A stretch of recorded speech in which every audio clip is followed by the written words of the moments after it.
Como a Alemanha se tornou tão forte mesmo depois de perder a Primeira Guerra Mundial, a ponto de em apenas 2 décadas estar poderosa o suficiente para entrar em guerra contra metade do mundo, a Alemanha perdeu a guerra em 1918 e foi forçada a se render após anos de combates brutais. O país foi derrotado, humilhado e completamente destruído por um tratado de paz severo. Esse tratado foi chamado de Tratado de Versalhes e ele piorou ainda mais a situação da Alemanha. Eles tiveram que ceder territórios, reduzir seu exército e pagar quantias enormes de dinheiro a outros países. A economia deles entrou em colapso. Os preços ficaram fora de controle. As pessoas não conseguiam comprar comida. Algumas estavam tão pobres que o dinheiro perdeu o valor. Era mais barato queimar cédulas do que comprar lenha.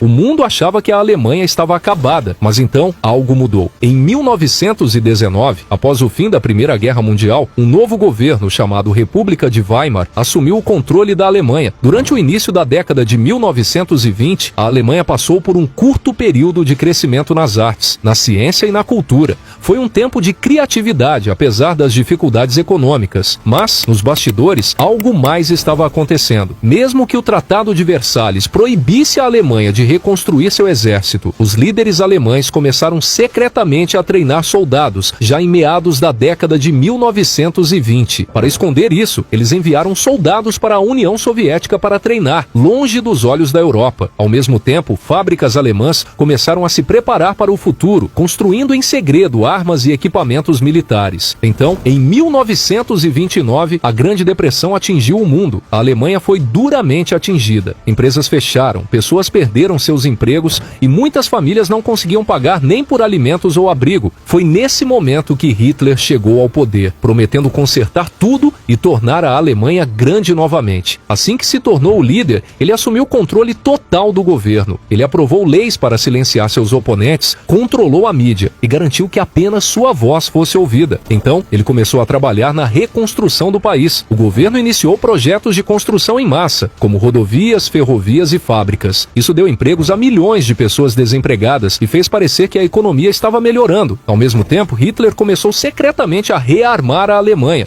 mesmo sendo proibido pelo Tratado de Versalhes. Fábricas que antes produziam bens do dia a dia agora fabricavam tanques, aviões e armas. As escolas ensinavam lealdade ao partido nazista e as crianças eram treinadas para seguir valores militares.